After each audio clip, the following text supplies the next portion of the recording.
আমি আবার ঘর থেকে বের হলাম। উঠানে আসতেই আবার সেই শব্দটা থেমে গেল। কিন্তু এবার আমি নিশ্চিত ছিলাম যে শব্দটা আমার মনের ভুল নয়। আর এবার উঠানে দাঁড়িয়ে আমি একটা জিনিস পরিষ্কার বুঝতে পারলাম। শব্দটা উঠান থেকে বা পাশের বাড়ি থেকে আসছে না, শব্দটা আসছে বাড়ির পেছন দিক থেকে। সেই পেছনের গলিটা থেকে আমার হৃদস্পন্দন বেড়ে গেল।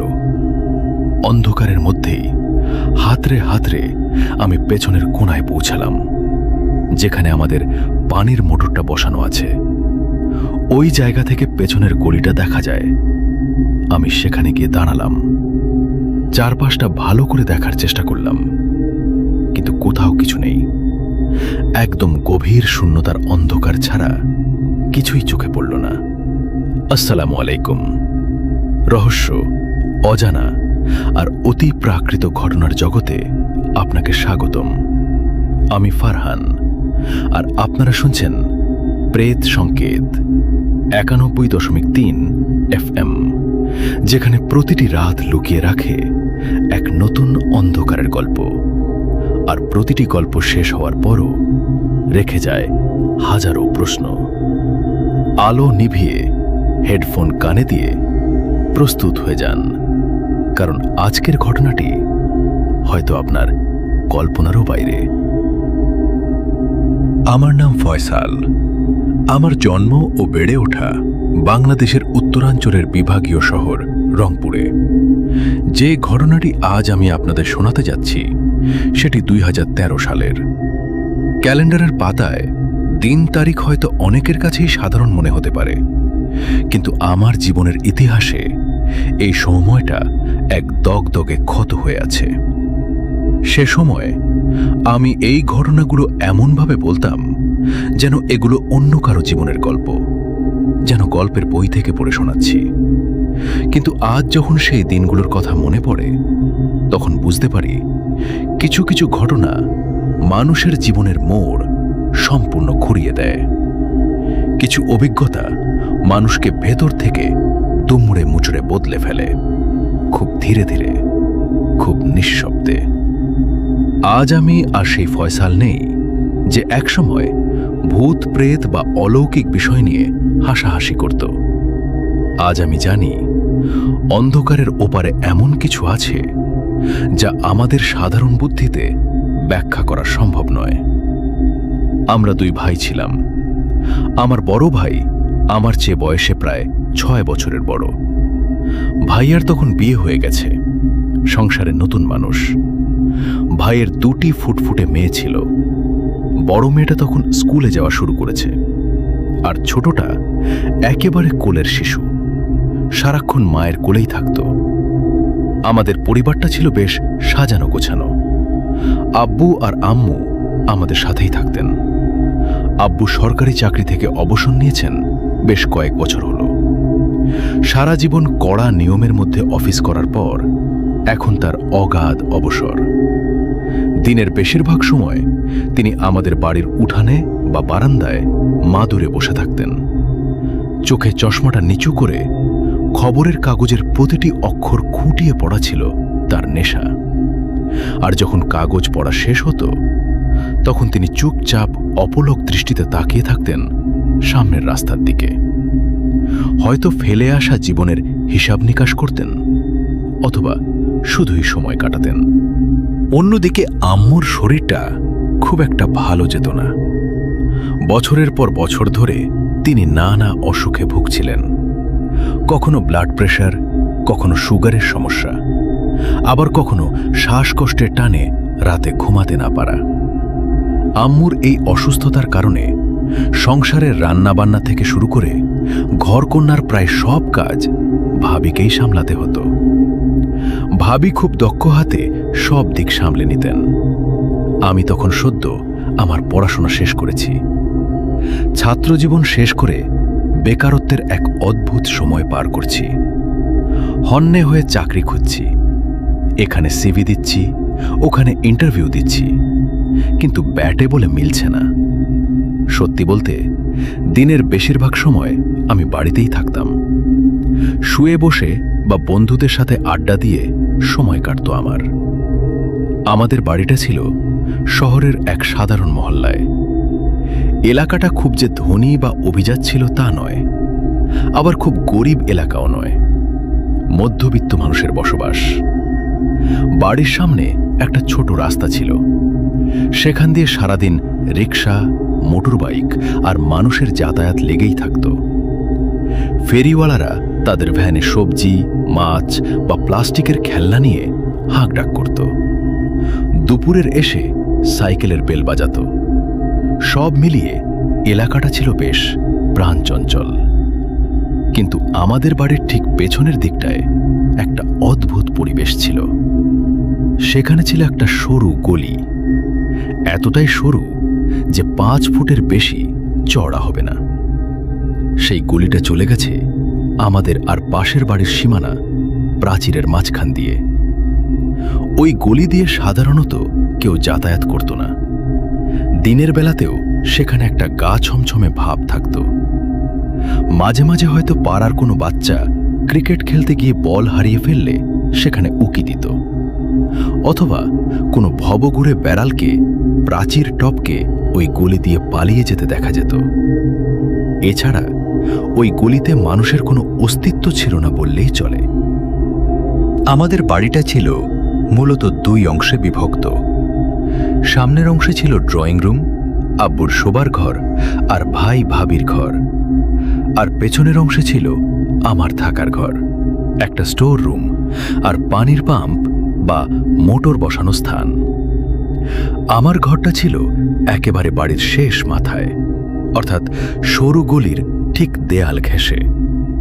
ঘরের জানলা খুললেই চোখে পড়ত সেই পুরনো ইটের দেয়াল, আর দেয়ালের উপর দিয়ে দেখা যেত এক চিলতে আকাশ। দৃশ্যটা খুব মনোরম ছিল না, কিন্তু আমার ওই নির্জনতাই ভালো লাগত। আমাদের বাড়িতে একটা বিষয় নিয়ে আব্বু মাঝে মাঝে কথা বলতেন। তিনি বলতেন যে একদিন নাকি পাশের বাড়ির এক আঙ্কেল তাকে জানিয়েছিলেন যে তিনি গভীর রাতে আমাদের পেছনের ওই সরু গলিতে কাউকে হেঁটে যেতে দেখেছেন।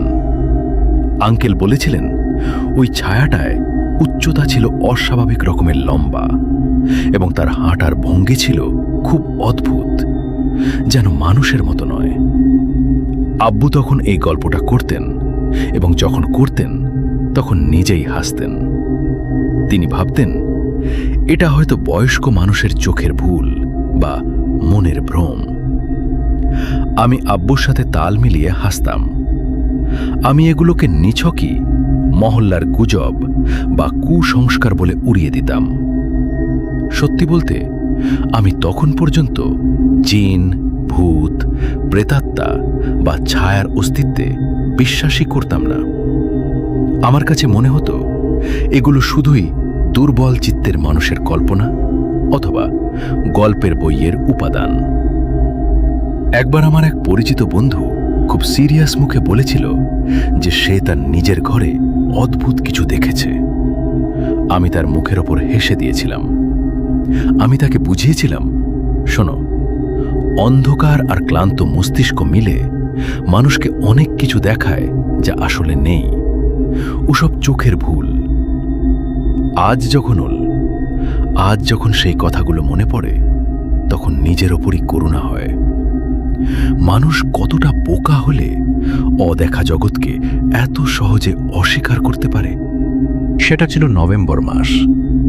রংপুরে নভেম্বরের দিকে শীতটা একটু ভালোই বোঝা যায়। অন্য এলাকার চেয়ে উত্তরবঙ্গের শীত আগে আসে এবং জাঁকিয়ে বসে। তবে সেই বছর শীতের ধরনটা ছিল একটু অন্যরকম। দিনের বেলা যখন কড়া রোদ উগত তখন বেশ আরাম লাগত, কিন্তু বিকেল গড়িয়ে সন্ধ্যা নামলেই বাতাসটা কেমন যেন ভারী হয়ে উঠত। সন্ধ্যার বাতাসে একটা অদ্ভুত শিরশিরানি অনুভূতি ছিল, যা হাড়ের ভেতর পর্যন্ত কাঁপিয়ে দিত। গাছের শুকনো পাতাগুলো যখন ঝরে পড়ত বা বাতাসে নড়ত, তখন মনে হতো কেউ যেন ফিসফিস করে কথা বলছে। রাতগুলো ছিল অস্বাভাবিক রকমের নিস্তব্ধ। অন্য সময়ের চেয়ে সেই নভেম্বরের রাতগুলোতে পৃথিবী যেন তাড়াতাড়ি ঘুমিয়ে পড়ত। যেদিন এই ঘটনাটা ঘটেছিল সেই দিনটা ছিল একেবারে সাধারণ একটা দিন।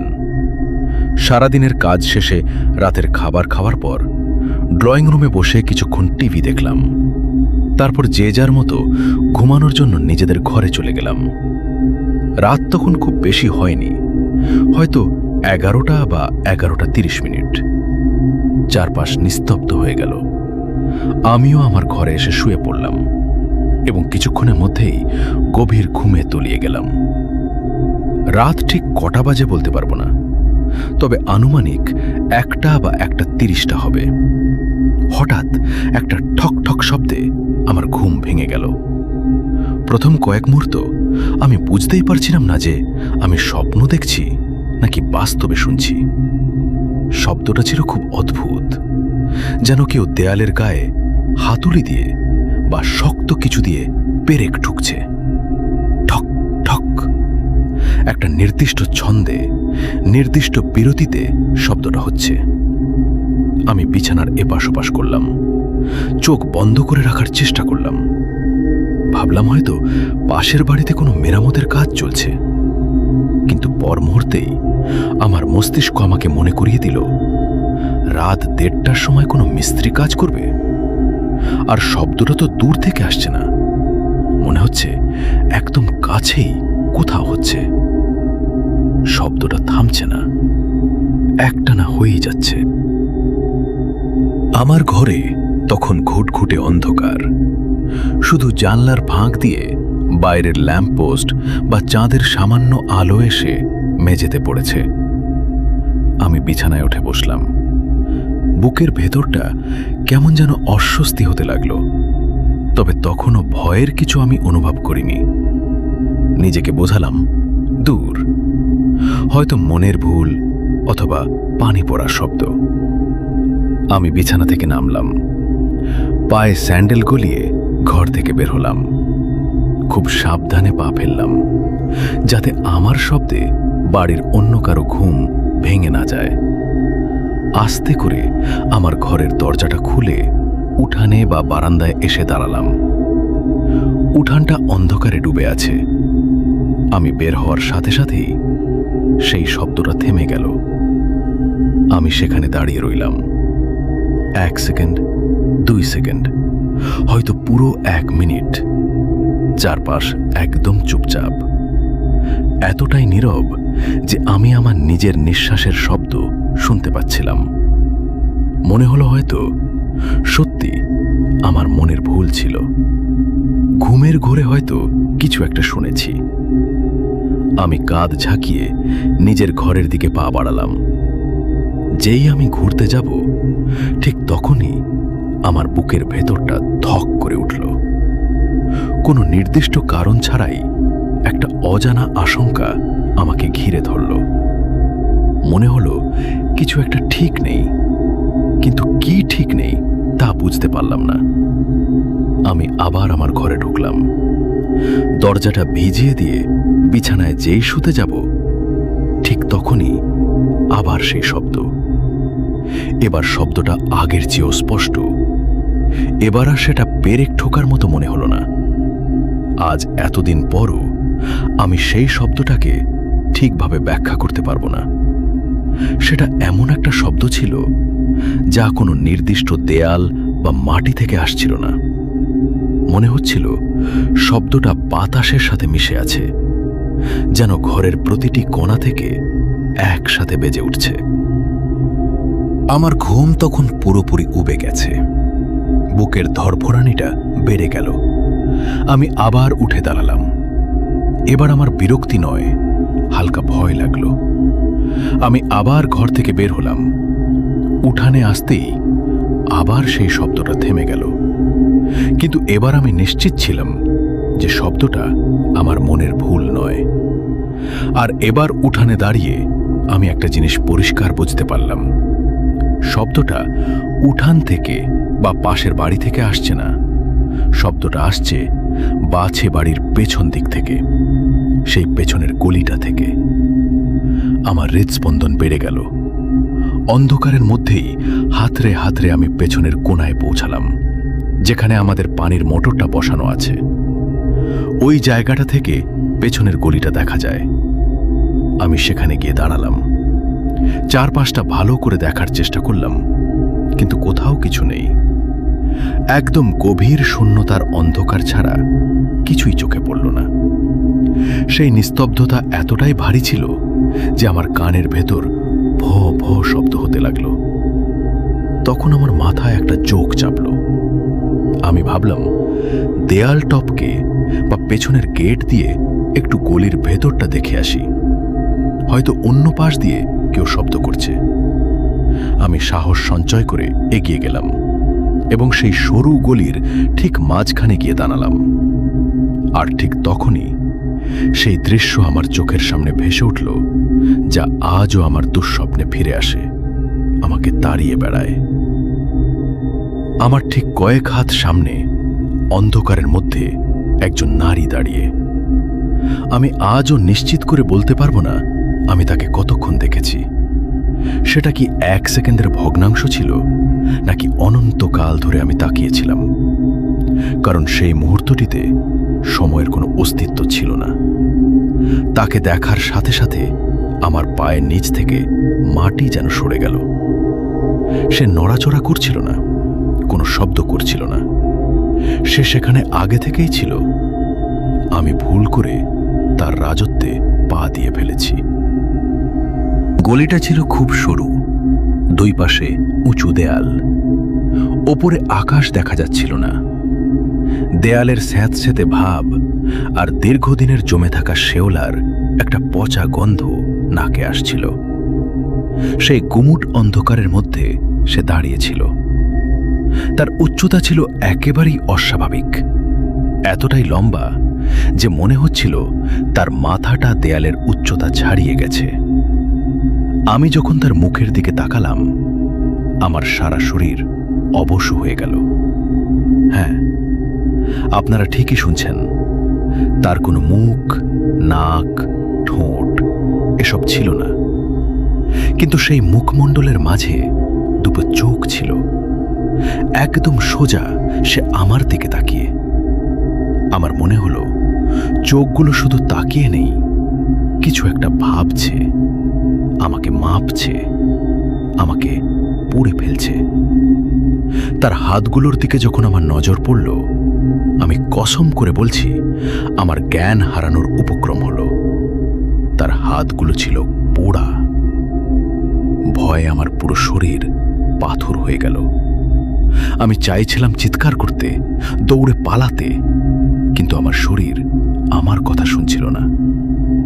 হৃৎপিণ্ডটা এত জোরে ধরফর করছিল, মনে হচ্ছিল পাঁজর ভেঙে বেরিয়ে আসবে। এটা কি হ্যালুসিনেশন? আমি আমার মস্তিষ্ককে বোঝানোর চেষ্টা করলাম, অন্ধকারে ছায়া দেখছিস। কিন্তু আমি যতক্ষণ এসব ভাবছিলাম, সে এক চুলও নড়ল না। সে কেবল তাকিয়ে রইল। সেই মুহূর্তে পৃথিবীর সব শব্দ যেন মুছে গিয়েছিল। আমি শুধু আমার চোখের পাতা পড়ার শব্দ পাচ্ছিলাম।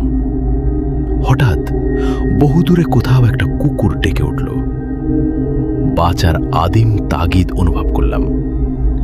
ভয় যখন চরমে পৌঁছায়, তখন মানুষের শরীর হয়তো শেষবারের মতো বাঁচার চেষ্টা করে। আমি সিদ্ধান্ত নিলাম, আমি পেছন ফিরব এবং দৌড় দেব। আমি এক ঝটকায় শরীরটা ঘোরালাম, আর ঘোরার সাথে সাথেই আমার কলিজাটা যেন ছিঁড়ে গেল। সেই নারী যে 1 সেকেন্ড আগে আমার পেছনে ছিল, সে এখন আমার সামনে দাঁড়িয়ে। আমি যেদিকে দৌড়াবো ঠিক করেছি, ঠিক সেই পথ আটকে সে দাঁড়িয়ে আছে। আমার মস্তিষ্ক এবার কাজ করা বন্ধ করে দিল। এ কি করে সম্ভব? সে কিভাবে এত দ্রুত এখানে এলো? নাকি সে নড়েইমি? ওরা কি দুজন? হাজারটা প্রশ্ন আমার মাথায়। আমার শ্বাস প্রশ্বাস তখন পাগলা ঘোড়ার মতো ছুটছে। সেই চরম মুহূর্তে আমার পরিবারের সবার কথা মনে পড়ল। আমি চোখ বন্ধ করে ফেললাম। আম্মুর রুগ্ন মুখটা, আব্বুর চশমা পরা গম্ভীর চেহারা, ভাইয়ের হাসি, ভাবির যত্ন, ছোট ভাইজিদের কোলকাকলি সব কিছু চোখের সামনে ভেসে উঠল। মনে হলো আজই শেষ দিন। আমি প্রাণপণ চেষ্টা করলাম আজান দেওয়ার। আমার ঠোঁট নড়ল, জিহ্বা নড়ল, কিন্তু গলা দিয়ে কোনো আওয়াজ বের হলো না, শুধু একটা গোঙানির মতো শব্দ। মনের ভেতরেই আমি আল্লাহকে ডাকতে লাগলাম, আয়াতুল কুরসি পড়ার চেষ্টা করলাম, কিন্তু ভয়ের চোটে সব আয়াত গুলিয়ে যাচ্ছে। আমার মনে হলো সে আমার দিকে এগিয়ে আসছে। চোখ বন্ধ থাকলেও আমি তার উপস্থিতি অনুভব করতে পারছিলাম। বাতাসের চাপ পরিবর্তন হয়ে গেল। মনে হলো গলিটা আরো সরু হয়ে গেছে। অন্ধকারটা আরো গাঢ় হয়ে আমার গায়ের উপর চেপে বসেছে। আমার শরীর ঘামে ভিজে একাকার হয়ে গেছে। নভেম্বরের সেই কনকনে শীতেও ঘামগুলো বরফের মতো ঠান্ডা হয়ে আমার পিঠ বেয়ে গড়িয়ে পড়ছিল। আমার খুব ইচ্ছে হলো মাটিতে বসে পড়ি, লুটিয়ে পড়ি। যা হবার হবে, শুধু এই দৃশ্য আর দেখতে চাই না। হঠাৎ করে সব শান্ত। বাতাসের সেই ভারী চাপটা নেই, সেই পচা গন্ধটা নেই, সেই দম বন্ধ করা অনুভূতিটা নেই। আমি খুব ভয়ে ভয়ে চোখ খুললাম। গলিটা ফাঁকা, কেউ নেই। দেয়ালগুলো আগের মতোই দাঁড়িয়ে আছে। সেই নারীটি নেই, হাওয়ায় মিলিয়ে গেছে। আমি আর এক মুহূর্ত সময় নষ্ট করলাম না। শরীরে যেটুকু শক্তি অবশিষ্ট ছিল তার সবটুকু দিয়ে আমি দৌড় দিলাম। আমার মনে হচ্ছিল আমার পেছনে কেউ তাড়া করছে, যদিও আমি পেছনে তাকাবার সাহস পাইনি। আমি ঘরে ঢুকে দরজাটা ছিটকিনি লাগিয়ে থপ করে বিছানায় বসে পড়লাম। আমার হাত পা তখনও থরথর করে কাঁপছে। সারা রাত আমি এক ফোঁটাও ঘুমাতে পারিনি। চোখের পাতা এক করলেই সেই চেহারা ভেসে আসছে চোখের সামনে। সামান্য শব্দ হলেই আমি চমকে উঠছিলাম। যখন ভোরের আলো ফুটল, ফজরের আজান হলো, তখন আমার শরীরে আর কোনো শক্তি ছিল না। আমি শরীরটাকে বিছানায় এলিয়ে দিলাম। যখন ঘুম ভাঙল, তখন দুপুর। আমার মাথাটা যেন ফেটে যাচ্ছে। সারা শরীরে অসহ্য ব্যথা। মনে হচ্ছে জ্বরে গা পুড়ে যাচ্ছে। চোখ মেলতেই দেখলাম আমার বিছানার পাশে আম্মু, আব্বু, ভাই, ভাবি সবাই দাঁড়িয়ে আছেন। তাদের চোখ মুখে উদ্বেগের ছাপ। ভাবি আমার মাথায় জলপট্টি দিচ্ছেন, ভাই আমার হাত ধরে আছেন। আমি কথা বলার চেষ্টা করলাম। আমি তাদের সব বলতে চাইলাম, কিন্তু মুখ দিয়ে কোনো কথা বের হলো না। মনে হলো শব্দগুলো সব তালগোল পাকিয়ে যাচ্ছে। আমার মস্তিষ্ক কিছুতেই সেই স্মৃতিগুলোকে গুছিয়ে শব্দে রূপ দিতে পারছে না। আমার মনে হচ্ছিল আমি শারীরিকভাবে এই ঘরে থাকলেও মানসিকভাবে আমি এখনো সেই অন্ধকার গলিতেই আটকে আছি। সেদিন ডাক্তার ডাকা হলো। আমাদের মহল্লার ডাক্তার কাকা এলেন। তিনি আমার জ্বর মাপলেন, প্রেশার চেক করলেন, চোখে টর্চ লাইট মেরে দেখলেন। শেষে বললেন, অনেক হাই ফিভার। আমার মনে হচ্ছে ও কোনো কারণে ভয় পেয়েছে বা শকড। ওকে রেস্টে থাকতে দিন। ডাক্তার আমাকে ঘুমের ওষুধ আর জ্বরের ওষুধ দিলেন। ওষুধ খাওয়ার পর শরীরটা একটু ঝিমিয়ে এলো, কিন্তু মনের ভেতরকার অস্থিরতা কমল না। মনে হলো বুকের উপর একটা ভারী পাথর চেপে বসেছে। নিঃশ্বাস নিতে গেলেই সেই পাথরটা জানান দেয়। রাত নামার সাথে সাথে আমার অবস্থা আরো খারাপ হতে শুরু করল। সূর্য ডোবার পর থেকেই আমার মনে হতে লাগলো সময় খুব ধীর গতিতে এগোচ্ছে। জানলার বাইরে অন্ধকার নামতেই আমার হৃৎপিণ্ড মোচড় দিয়ে উঠল। ভাই বুঝতে পারলেন আমার একা থাকতে ভয় লাগছে। তিনি বললেন, ফয়সাল, আজ আমি তোর ঘরে এসে শোব। একা থাকার দরকার নেই। সেই রাতে আমি আর আমার ভাই দুজন মিলে বিছানা করে শুলাম। ভাবি আমার অবস্থা দেখে ঘরের আলোটা জ্বালিয়ে রেখে চলে গেলেন। আমি চোখ বন্ধ করে শুয়ে রইলাম। রাত গভীর হওয়ার সাথে সাথে আমার মনে হতে লাগলো কেউ আমাকে ডাকছে। খুব অস্পষ্ট একটা আওয়াজ, যেন ফিস ফিস করে আমার নাম ধরে ডাকছে। কিন্তু শব্দটা ঘরের ভেতরে নয়, অনেক দূর থেকে আসছে। আমি কম্বলের নিচে মুখ লুকালাম, নিজেকে বারবার বললাম সব ঠিক আছে। কিন্তু পরের দিনগুলোতেও এই একই ঘটনা ঘটতে লাগলো। দিনের বেলাটা কোনো রকমে কাটত, কিন্তু বিকেল হলেই আমার দম বন্ধ হয়ে আসত। মাঝে মাঝে কানে হেডফোন দিয়ে গান শুনলে আমার মনে হতো হেডফোনের ভেতরেও কেউ কথা বলছে। কবিতা আবৃত্তির শখ ছিল। কম্পিউটারে রেকর্ডের অ্যালেক ছিল। কম্পিউটারে রেকর্ডের সময় মনে হতো পেছন থেকে কেউ আমাকে দেখছে, আমাকে শুনছে, অথবা ধরতে আসছে। আমি সাথে সাথে পেছনে ফিরে তাকাতাম, কিন্তু কাউকে দেখতাম না। সেই নীরব রুমটার ভেতরে এই অনুভূতি কেমন লাগতে পারে একবার ভেবে দেখবেন। সাঁঝের নিস্তব্ধ রাতে সিঁড়ি দিয়ে ছাদে ওঠার সময় মনে হতো আমার পেছনে কেউ হাঁটছে। মনে হতো আমার হাত থেকে কালো ধোঁয়া বের হচ্ছে। হয়তোবা সেই ছায়াটা আমার সাথেই হাঁটছে। আমি একা বাথরুমে যেতে পারতাম না, একা বারান্দায় দাঁড়াতে পারতাম না। উঠানে গেলে মনে হতো আমার শরীর বেয়ে ঠান্ডা স্রোত বয়ে যাচ্ছে। কয়েকদিনের মধ্যে আমার চেহারায় পরিবর্তন এলো। আমি কথা বলা কমিয়ে দিলাম, ঠিকমতো খাওয়া দাওয়া করতে পারতাম না।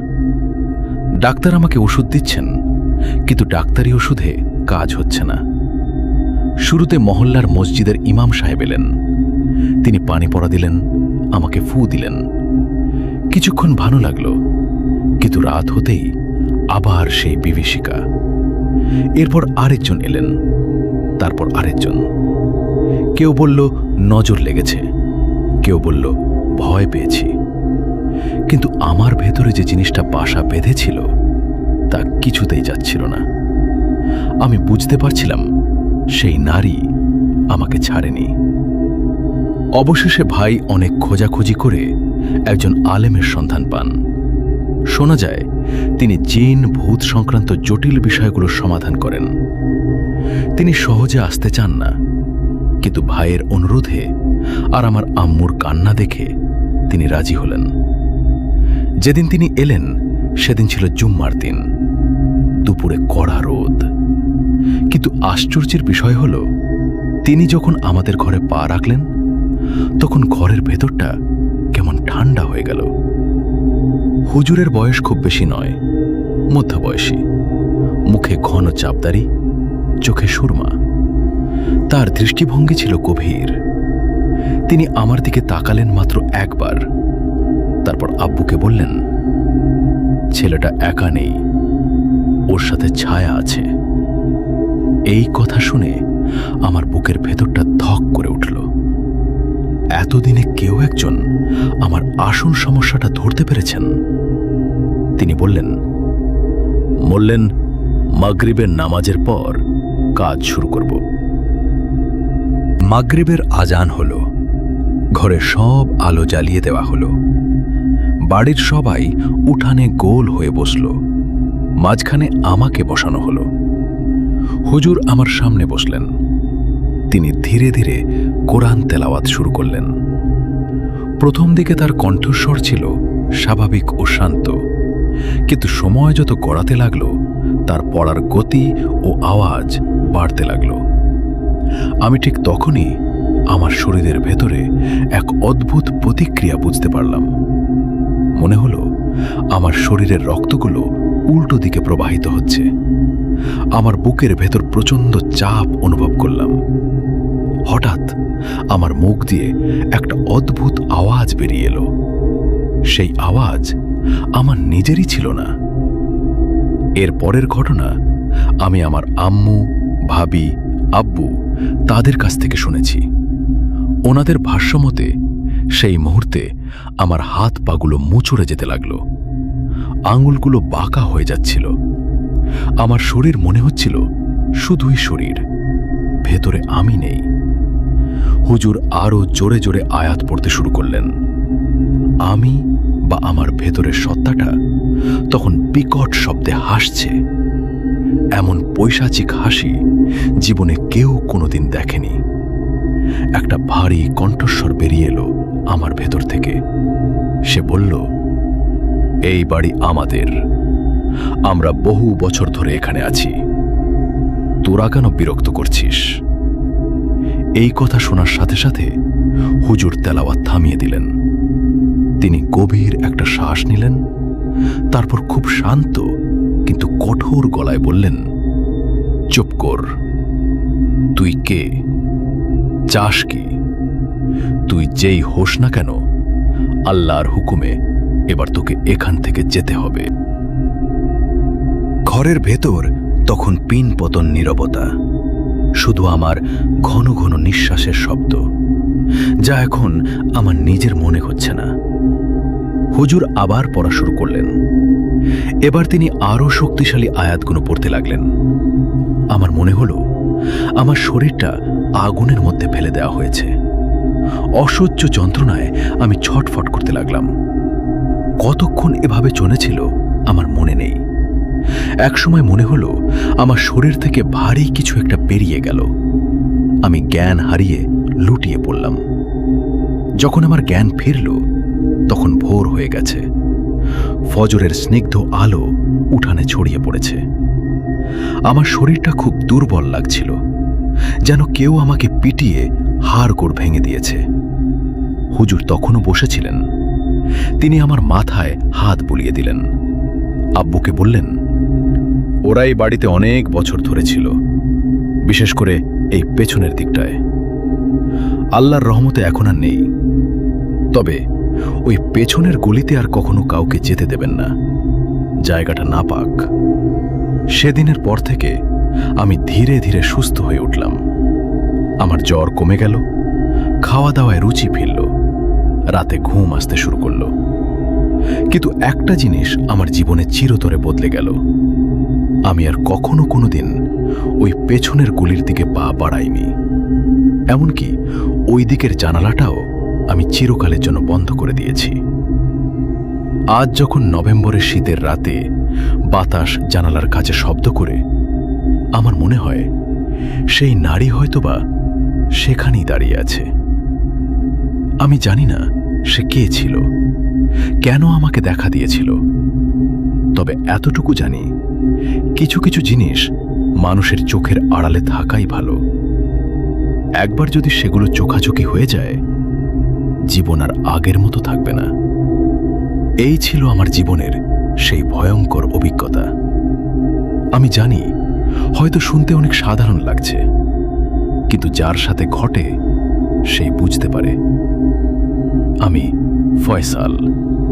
আল্লাহ হাফেজ। তো বন্ধুরা, এই ছিল আমাদের আজকের ঘটনা। ঘটনাটি ভালো লাগলে অবশ্যই একটি লাইক দিয়ে একটি কমেন্ট করবেন, আর ঘটনাটি আপনার বন্ধুদের সাথে শেয়ার করবেন।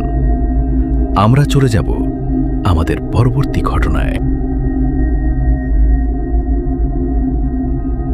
পুরনো জমিদার বাড়ির অভিশাপ, নাকি শত বছরের পুরনো কোনো অশরীরী আত্মা? শখের বসে ইউটিউব ভিডিও করতে গিয়ে জিনের রোশানলে পড়া এবং অদৃশ্যের সেই তাড়া খাওয়া, ঝিনাইদহের আশরাফুল ইসলাম অনিকের জীবনের সেই চরম সত্যি ও হাড়হিম করা ঘটনার বিবরণ শুনলে আপনার গায়ের লোম খাড়া হয়ে বাধ্য। আসসালামু আলাইকুম ফারহান ভাই, আমি আশরাফুল ইসলাম অনিক। আমার বাসা ঝিনাইদহ জেলাতে। আশা করি আপনি ভালো আছেন। আমিও আলহামদুলিল্লাহ ভালো আছি। আমি যে ঘটনাটা বলতে যাচ্ছি সেটা আমার নিজের সাথেই ঘটে যাওয়া একটা সত্য ঘটনা, যা আমি নিজে এক্সপিরিয়েন্স করেছি। এর সাথে যুক্ত আছে আমার আরও কিছু বন্ধু, সবুজ, হৃদয় এবং মামুন। ঘটনাটা 2019 সালের জানুয়ারি মাসের শেষের দিকে শীতের শেষ পর্যায়ে ঘটা।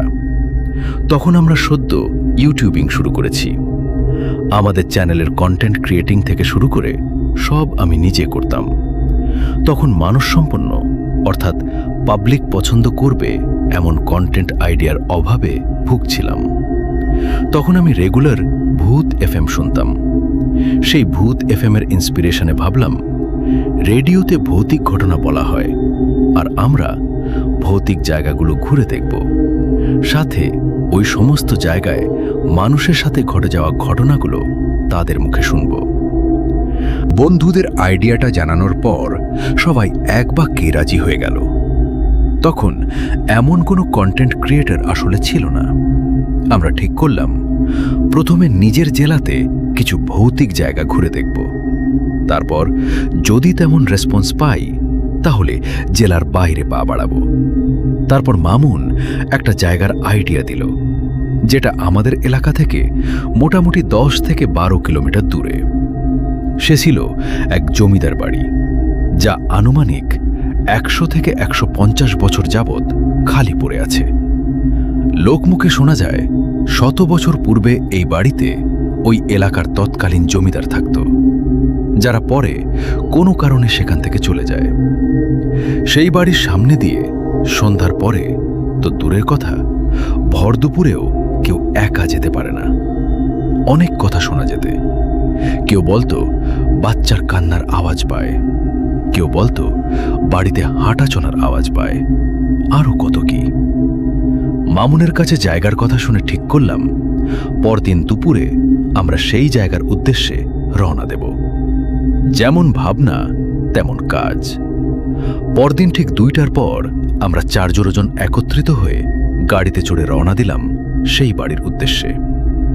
সেই বাড়ির সামনে গিয়ে পৌঁছালাম আনুমানিক 3টা 30 পর।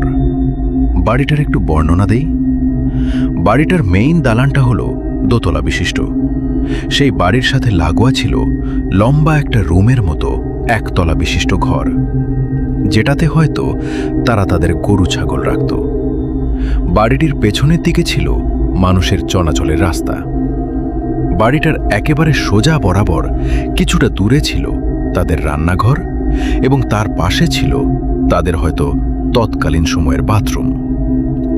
বাড়িটা পুরো চারকোনাভাবে সাজানো ছিল, যেমন এক মাথায় মেইন দালান, ডান পাশে গোয়াল ঘর, আরেক মাথায় রান্নাঘর ও বাথরুম, আর বাম পাশে বেড়া, যা পরে এলাকাবাসীরা দেয়াল নির্মাণ করে পুরো বাড়িটাকে আটকে দিয়েছে।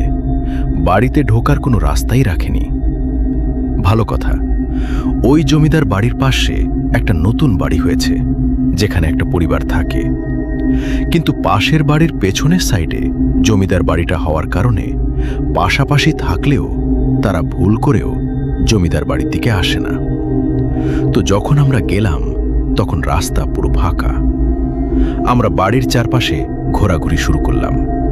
কোন দিক দিয়ে ঢুকবো সেটা ভাবছিলাম। শুধু যেই বাড়িটা হয়েছে সেই সাইডে যাচ্ছিলাম না, কারণ আমরা জানতাম নতুন বাড়িটার সাইড দিয়ে ঢোকার কোনো রাস্তা থাকবে না।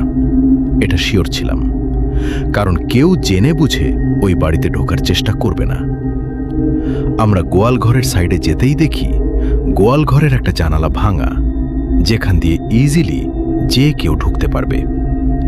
যখন ভাবলাম হয়তো কেউ এখানে আসা যাওয়া করে, তাই জায়গাটা এরকম করা, আমরা 7-5 না ভেবে গোয়াল ঘরের ওই জানালা দিয়ে ঢুকে পড়লাম।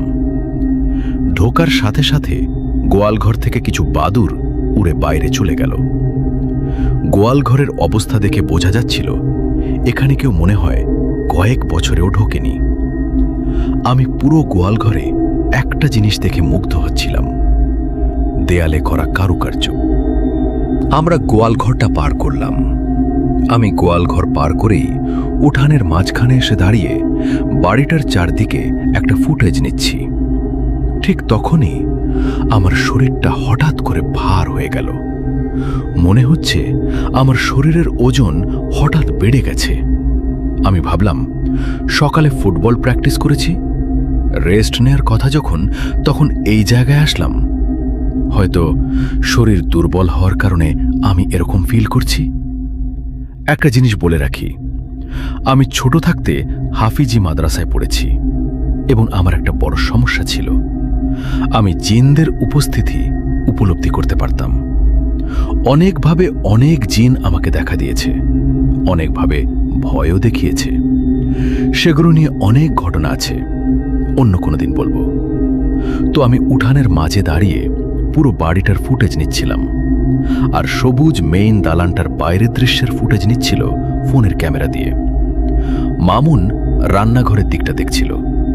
ঠিক তখনই হৃদয় গোয়ালঘরের দরজার সামনে দাঁড়িয়ে আমাকে ডাক দিয়ে বলল, অনেক, আমরা বের হই। কেন, কি হয়েছে? জায়গাটা ভালো লাগছে না? লাগছে না, চল যাই। আরে পাগল, আসলাম মাত্র, দাঁড়া, কয়েকটা শট নেই। মানুষের কাছে ঘটনা শুনে সেটার ফুটেজ নিয়ে তারপরে যাব। লাগবে না, কিছু করতে হবে না, তুই চল রে বাপ। আচ্ছা, কি হয়েছে বলবি তো? তোরা সবাই যখন গোয়ালঘর থেকে বের হলি তখন আমি গোয়ালঘরে ছিলাম। প্যান্টে ময়লা লেগেছিল, সেটা ঝাড়ছিলাম। বের হওয়ার সময় দেখলাম রান্নাঘর থেকে একটা কালো অবয়ব, যেটা দেখতে একটা বাচ্চার মতো, তোর পেছন দিয়ে এক দৌড় দিয়ে বড় ঘরটাতে চলে গেল, আর কেমন যেন ধোঁয়ার মতো মিশে গেল। আমার বুঝতে বাকি রইল না আমার শরীর ভার হওয়ার কারণ কি। আমি হৃদয়কে আমার সাইডের কথা না বলে বললাম, আচ্ছা তাহলে তুই রাস্তার সামনে মুদি দোকানে গিয়ে বস, আমি আসছি। তখন হৃদয় আমরা যেদিক দিয়ে ঢুকলাম সেদিক দিয়েই বের হয়ে গেল।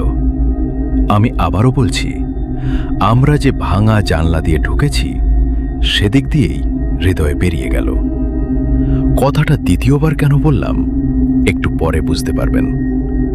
তখন আমি একটা স্বার্থপরের মতো কাজ করি, সেটা হলো আমি খারাপ কিছু ইঙ্গিত পেয়েও, এমনকি হৃদয়ের মুখ থেকে কিছুটা শুনেও মামুন ও সবুজকে কিছু জানালাম না, কারণ আমি জানতাম ওরা ভয় পাবে আর ওরা ভিডিও করতে চাইবে না। তখন আমি এতটা ভিডিওর নেশায় পড়ে গিয়েছিলাম যে কোনো বিপদের তোয়াক্কা না করে আমি মামুন ও সবুজকে বললাম, হৃদয়ের শরীর ভালো লাগছে না, ও বাইরে দাঁড়াচ্ছে, আমাদের ভিডিও করতে বলল, যেটার জন্য আমি খুবই দুঃখিত, যদিও এর মাসুল আমাকে একাই দিতে হয়েছে। আমার বন্ধুদের কিছু হয়নি, আলহামদুলিল্লাহ। তারপর শুরু হয় ভিডিও করা। আমরা গোয়ালঘর, রান্নাঘর এবং বাথরুমের বিভিন্ন শট নিলাম। আমরা মেইন দালানের নিচে যখন ঢুকলাম তখনও দেখলাম বাদুর উড়ছে, পাখি আছে, কিন্তু বারবার আমার চোখ আটকে যাচ্ছিল সেই বাড়ির দেয়ালে করা কারুকার্যগুলোতে, যেগুলো আমি গোয়ালঘরের দেয়ালেও দেখেছি।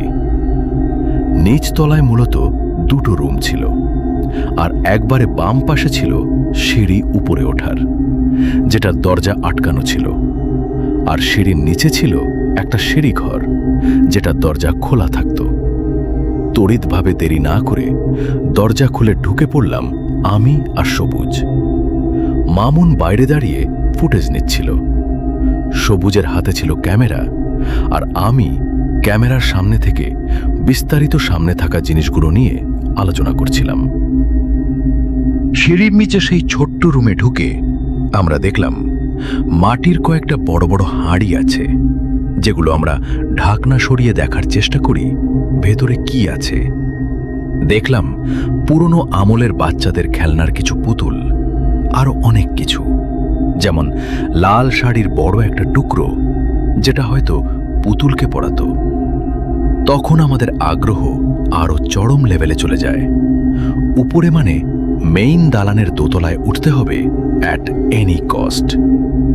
আমরা উপরে ওঠার পদ্ধতি খুঁজতে লাগলাম। তখন সবুজ গোয়ালঘরের সামনে থেকে এসে আমাদের যা বলল তা হলো, আমি একজন একজন করে ঘাড়ে করে উঁচু করব তোমাদের, আর তোমরা ছাদে উঠবে। দুজন উঠে আমাকে হাত ধরে টেনে তুলবে। একটা কথা বলে রাখি, সবুজ আমাদের ভেতরে সবচেয়ে লম্বা ছিল, কিন্তু সমস্যা হলো যেটা সবুজ বলল, আমরা উঠতে পারবো কিন্তু নামতে পারবো না, কারণ নিচে জঙ্গল এবং উপর থেকে লাফ দেওয়াটা ঠিক হবে না, উচ্চতা অনেক বেশি। আমাদের আগ্রহ এত চরম পর্যায়ে ছিল যে আমি বললাম, আরে আগে তো উঠি, পরে নামার ব্যবস্থা করব। ঠিক তখনই জমিদার বাড়ির পাশে করা সেই নতুন বাড়ির ছাদে সেই বাড়ির মুরব্বি উঠেছিলেন। একটু সন্ধ্যা হওয়ার আগে আবহাওয়া উপভোগ করতে হয়তো উঠেছিলেন।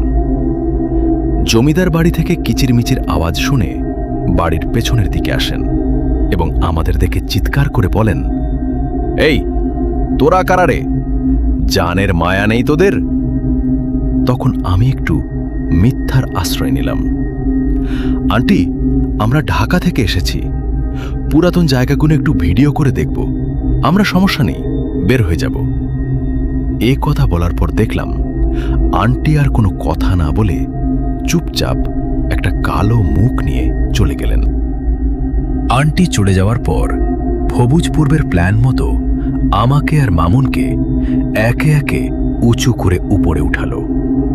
পরে সবুজকে আমরা হাত ধরে টেনে তুলি। আমরা গোয়াল ঘরের ছাদ থেকে দোতলায় রেইলিং টপকে উঠে গেলাম।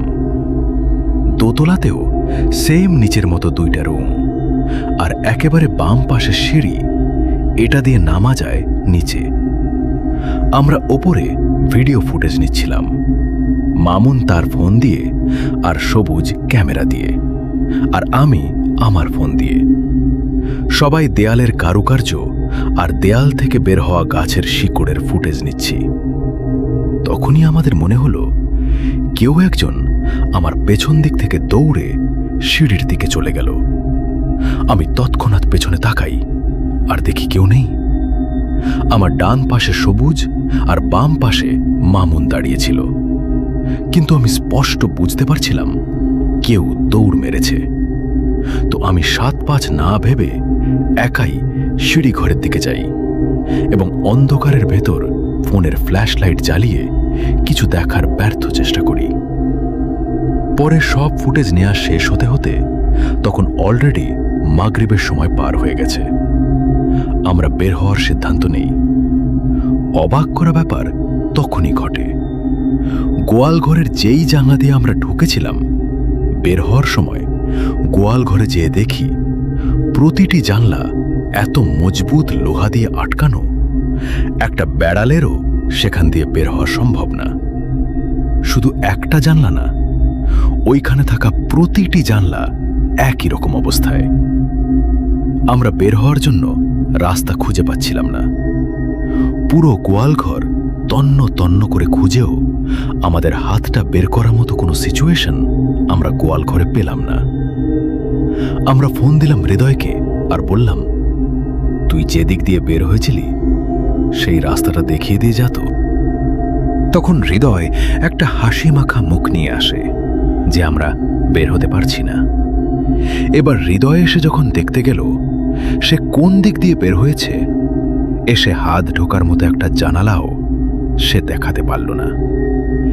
এবার আমরা কিছুটা ভয় পাই আর ভাবতে থাকি আমাদের বের হওয়া হবে কিভাবে। পরে আমরা উঁচু প্রাচীর টপকে বের হই, সেই সবুজের ঘাড়ে পা দিয়ে, এবং শেষমেশ আমরা সবুজকে হাত ধরে টেনে তুলি। ভিডিওর পরে সব ঠিকঠাক ছিল 3 থেকে 5 দিনের মতো। পরে শীতের রাতে আমাদের এক সিনিয়র ভাই রকি, ওনার সাথে এক জায়গায় ব্যাডমিন্টন খেলতে যাই। আস্তে আস্তে রীতিমতো রাত 1টার বেশি বেজে যায়। তো আসার সময় আমাদের বাজার থেকে দুইজনকে দুই দিকে রাস্তা ধরতে হবে। রকি ভাই যাবে ডান দিকে, আমাকে যেতে হবে বামে। প্রায় 1 কিলোমিটার পর্যন্ত রাস্তা হেঁটে পাড়ি দিতে হবে, কারণ রাত 1:30টায় কোনো গাড়ি পাওয়া যাবে না। আর যেই রাস্তাটা আমি পাড়ি দেব সেটা ছিল মহাসড়ক। আর বাজার থেকে আমাদের বাসায় যেতে হলে রাস্তার পাশে দুটো ভয়ানক জায়গা পড়ে।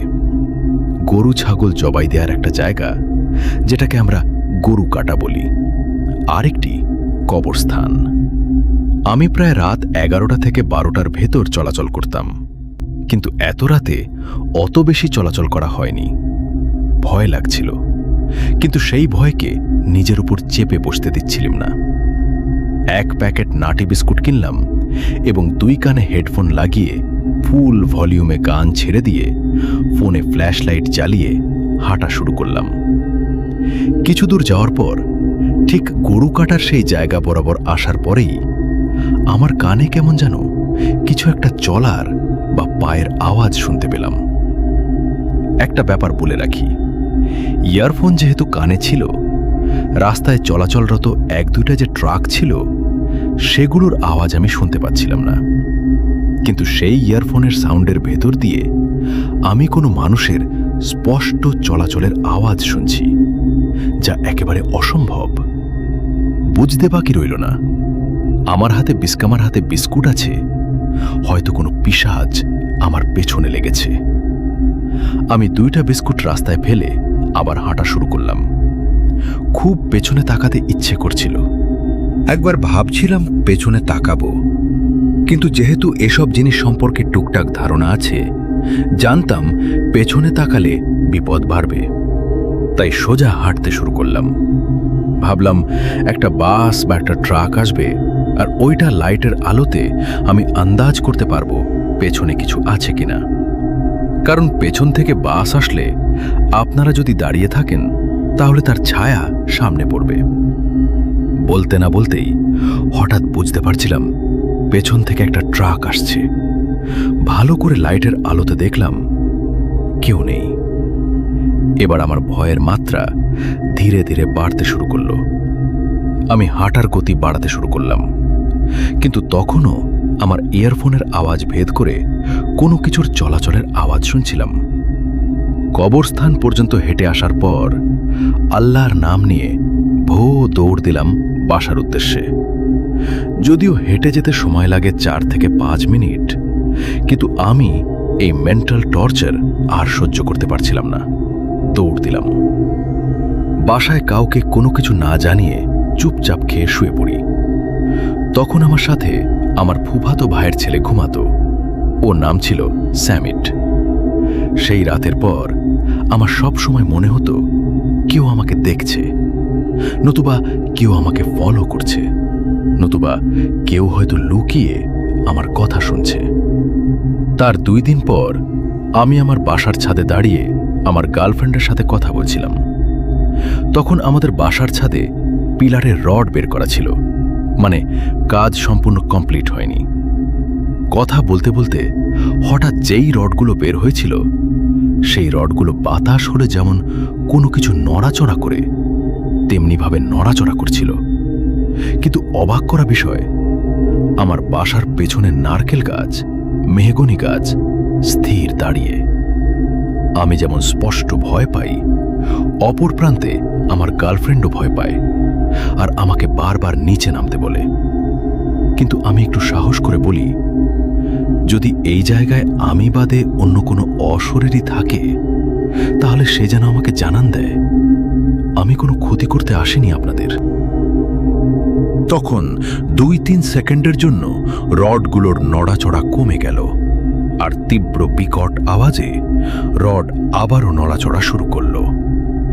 এই ঘটনার পুরো সময়টা আমার গার্লফ্রেন্ড আমার ফোন কলের লাইনে ছিল এবং সে নিজেও সব শুনতে পেয়েছিল। পরে আমি ভয়ে চিৎকার দিয়ে নিচে নেমে আম্মু আব্বুর রুমের সামনে এসে জ্ঞান হারিয়ে ফেলি। পানি দিয়ে আমার জ্ঞান ফেরানো হয়। শরীরে প্রচুর জ্বর নিয়ে আমি ওই দিন ঘুমিয়ে পড়ি। ঘটনা এখানে শেষ হলো না, এখনো একটা টুইস্ট বাকি। মধ্যরাত আনুমানিক 2টা-2:30 বাজে। তখন ঘুমটা হঠাৎ ভেঙে যায়। চোখ খুলেছি, কিন্তু হাত পা নাড়াতে পারছি না, মুখ নাড়াতে পারছি না, শরীরে কোনো অনুভূতি নেই। আমি তখন জিন্দা লাশের মতো শুধু শুয়ে আছি। ঠিক তখনই দেখলাম আমার রুমের দরজা লাগানো। তবুও সেই দরজার ভেতর দিয়ে একটা ছোট বাচ্চা, কালো জামা পরা, চেহারা বোঝা যাচ্ছে না, কিন্তু সে আলতো পায়ে আমার দিকে হেঁটে আসছে। আমি ভয়ে ঘেমে একাকার হয়ে গেলাম। চোখ দিয়ে অনবরত পানি পড়ছে। মনে হচ্ছিল আজই হয়তো আমার শেষ দিন। মায়ের মুখটা চোখের সামনে ভাসছিল, আর ভাবছিলাম মাকে ছেড়ে চলে যেতে হবে আমার। ঠিক তখনই বাচ্চা মেয়েটা আমার কানের কাছে তার মুখ নিয়ে আসলো। আমি চোখ বন্ধ করে ফেলি। সে আমার কানের কাছে এসে বলল, তুই কিভাবে বাঁচিস আমি দেখব। এই বলে সে আবার বন্ধ দরজা ভেদ করে চলে গেল। আমি আল্লাহ বলে চিৎকার দিয়ে উঠলাম, আর আম্মু চলে আসলেন। আমার রুমে এসে আমাকে দেখে আম্মু ভয় পেয়ে যান। আমি ঘেমে পুরো গোসল করে ফেলেছি। ঘুম ভাঙে আমার যখন সকালে, তখন আমি পুরোটা সুস্থ, কিন্তু খুব ভারী মনে হচ্ছিল নিজেকে। আমি ঘুম থেকে ওঠার পরে দেখলাম আম্মু কোথাও যাওয়ার প্রস্তুতি নিচ্ছে। আম্মু, কোথায় যাও? যাব এক জায়গায়, তুই যাবি আমার সাথে? এখন কেমন লাগে তোর? শরীরটা ভার হয়ে আছে, মনে হচ্ছে কেউ শিকল গলায় ঝুলিয়ে দিয়েছে। কেমন যেন মাথাটা চিনচিন ব্যথা করছে। আচ্ছা চল, রেডি হয়ে নে। না, আমি কোনো কবিরাজের কাছে যাব না। আম্মু কিন্তু একবারের জন্য উল্লেখ করে নাই তিনি কোথায় যাবেন। আরও একটা মজার ব্যাপার, আমি না বলার পর আমি মনে মনে ভাবছিলাম, আমি না বললাম কেন? আমি যাব। কিন্তু পরক্ষণেই মনের ভেতরে একটা অজানা কিছু বলে উঠল, না, তুই যাবি না। আমি কিছুক্ষণ চুপ থেকে অনেকটা শরীরের সব শক্তি খাটিয়ে বললাম, আমি রেডি হচ্ছি। তারপর আমাকে একজন কবিরাজের কাছে নিয়ে যাওয়া হলো। আমাদের জেলায় উনি খুবই পরিচিত একজন মুখ, সবাই চেনে। তো ওনার কাছে যাওয়ার আগ পর্যন্ত আমার মস্তিষ্ক আমার শরীরের সাথে যে কতটা যুদ্ধ করেছে ওনার বাসা পর্যন্ত যেতে, সেটা আমি টের পেয়েছি। কিছুটা ধারণা দেই, মনে হচ্ছিল আমার পা কেউ টেনে ধরে আছে, ফেলতে কষ্ট হচ্ছিল। শরীরের সব শক্তি চলে যাচ্ছিল। চোখ খোলা ছিল, কিন্তু সামনে সবকিছু ঝাপসা দেখছিলাম। ব্রেইন দিয়ে কোনো কিছু ধরতে পারছিলাম না। অনেকটা নিজের সাথে যুদ্ধ করে ওনার বাড়ি পর্যন্ত পৌঁছালাম। কবিরাজ শুধু আমাকে এক পলক দেখলেন আর বললেন, বসো। আমি বসলাম। উনি বললেন, কি সমস্যা? চোখে ঝাপসা দেখছি, মাথা প্রচুর ব্যথা করছে, শরীর ভার হয়ে আছে। দূর, তোমাকে জিজ্ঞেস করেছি? আমি একটু অবাক হয়ে ঘাড় ঘুরিয়ে আশেপাশে তাকালাম। কই কেউ তো নেই। আমার দিকে ইশারা করে বলল, আরে তোমাকেই বলছি, মানে তোমার ভেতরে যে আছে তাকে। তাও কিছু বুঝলাম না। তারপর কবিরাজ কিছু একটা পড়ে আমার গায়ে ফু দিলেন। আমার চোখ তখন বন্ধ হয়ে গিয়েছিল। তারপর উনি আমার ডান হাতের কনিষ্ঠ আঙুলের নখের মাথায় চাপ দিলেন, আর আমি সাথে সাথে হাত ছাড়িয়ে উনার মাথায় একটা ঘুষি মারি, যার দাগ আজও তার মাথায় আছে। তারপর উনি আমার কপালে হাত দিয়ে কি যেন পড়তে থাকেন। পরে আমার চোখ বন্ধ হয়ে যায় আর আমি সেন্সলেস হয়ে যাই। পরের ঘটনাটি আম্মুর কাছ থেকে শোনা। আম্মু যেভাবে বলেছেন সেভাবেই বলছি। তুই জ্ঞান হারিয়ে ফেলার পর কবিরাজ তোকে বসালো দেয়ালের দিকে হেলান দিয়ে। তারপর তোকে বলল চোখ খুলতে। তুই চোখ খুলতে চাসনি। পরে কবিরাজ বলল যে, এই ছেলেকে বিরক্ত করার কারণ কি? তখন সে বলল, আমার নাম তাজ খাতুন। আমি 134 বছর যাবৎ এই বাড়ির ভেতরে থাকি। ওই বাড়িতে একটা মেয়ে অসুখ হয়ে মারা যায়। তারপর ওই বাড়ি থেকে সবাই চলে যায়। তখন থেকেই আমি ওই ছোট্ট বাচ্চার রূপ ধরে ওইখানে থাকি। কিন্তু ওরা আমার ঘরটাকে নোংরা করে দিয়েছে, আমি ছাড়ব না। কবিরাজ চোখের ইশারায় জিজ্ঞেস করল আম্মুকে কোথায় গিয়েছিলাম জানে কিনা। আম্মু কিছুই জানত না। আম্মু না করল। পরে কবিরাজ বলল, আচ্ছা যা হয়েছে হোক, আর তুই ওকে মাফ করে দে, বিরক্ত করিস না, ছেড়ে দে। আমি চলে যাব, তবে ওকে একটা শিক্ষা দিয়ে যাব। ওকে মেরে ফেললেও শিক্ষা হবে, ভয় পায় না, ওকে ভয় পাওয়াবো। কবিরাজ বললেন, ক্ষমা মহৎ গুণ, তোর সৃষ্টিকর্তা আল্লাহকে ভয় করো। তুই নিজে থেকে না গেলে আমি কিন্তু ব্যবস্থা নিতে বাধ্য হব। তুই আমার কিছুই করতে পারবি না। এরপর কবিরাজ তেল পড়া আর পানি পড়া তোর শরীরে ছিটিয়ে দেয়। কি যেন দোয়া পড়ছিলেন তিনি। তুই ছটফট করছিলি, পরে কিছুক্ষণ পরে থেমে গেলি। আর কবিরাজ বলল, কোনো সমস্যা নেই, জিনটাকে মেরে ফেলেছি, ওর জ্ঞান আসলে ঠিক হয়ে যাবে। যাই হোক, এর 2 ঘন্টা পরেই আমার হুঁশ আসে। অনেকটা হালকা ফিল করছিলাম, শরীরে প্রচণ্ড ব্যথা। আমার হুঁশ আসা পর্যন্ত আমরা কবিরাজের বাসাতেই ছিলাম এবং আমার পাশে আম্মু বসেছিল, অপেক্ষা করছিল। আমার জ্ঞান ফেরার পরে কবিরাজ বলেছিলেন, জিনটা ওর শরীরে ছিল গতকাল থেকে, কিন্তু ওর উপরে তেমন কাবু করতে পারেনি। কারণ কি, ও এই জিন নিয়ে ঘুমিয়েছে, এই পর্যন্ত এসেছে, এটা জানার পরও সে কিছু করেনি। সে জানত ওর মৃত্যু নিশ্চিত। একটা কথা বলে রাখি, উনি জিন সংক্রান্ত সমস্যায় জিনগুলোকে বাঁচিয়ে রাখেন না, কারণ উনি ভাবেন এগুলো পরে ওনার অনেক ক্ষতি করতে পারে। তখন আম্মু মাদ্রাসায় পড়ার সময় ঘটে যাওয়া কিছু ঘটনার বর্ণনা করার পর কবিরাজ বললেন, ওর নিজের নাফসের উপর যথেষ্ট কন্ট্রোল আছে, আল্লাহ বাঁচিয়ে রাখুক। পরে কবিরাজের কাছ থেকে বিদায় নিয়ে সেখান থেকে চলে আসি। আল্লাহর রহমতে তারপর থেকে ওই বিষয় নিয়ে আর কোনো সমস্যায় পড়তে হয়নি। এখন সুস্থ আছি। ভালো থাকবেন রাসেল ভাই। যদি ঘটনাটি সিলেক্টেড হয় তাহলে অবশ্যই আমাকে জানাবেন। আমার কাছে আরও ঘটনা আছে, সময়ের অভাবে লিখতে পারছি না। 3 দিন সময় লাগলো এটা লিখে শেষ করতে। আসসালামু আলাইকুম, আল্লাহ হাফেজ। এই বলেই তিনি তার ঘটনা শেষ করেছেন। যদি ঘটনাটি আপনাদের ভালো লাগে অবশ্যই আমাদের জানাবেন এবং ঘটনাটি আপনার বন্ধুদের সাথে শেয়ার করতে ভুলবেন না।